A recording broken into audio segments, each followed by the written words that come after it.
Arestado ang 8 individual sa magkahiwalay na operasyon ng Rosario at Esperanza Municipal Police Station matapos mahuling iligal na nagsusugal sa Purok Banaba, Barangay Novelli, Rosario, Agusan del Sur. Ayon sa Rosario MPS, kinilala ang mga naaresto na sina alias Virginia, alias Fidelina, alias May at alias Gia.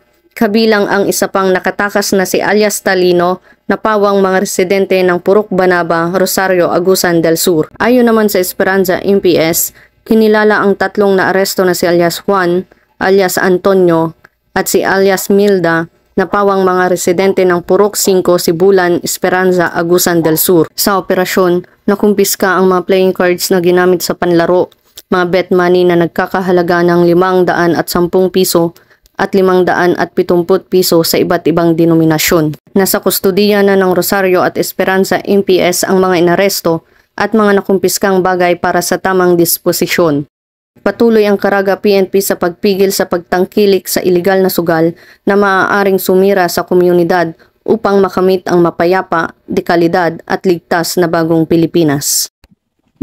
Mula dito sa Police Regional Office 13, ako ang inyong PNN Correspondent, Patrolwoman Jacqueline Cabiles, alagad ng batas, taga-taguyod ng Balitang Pulis.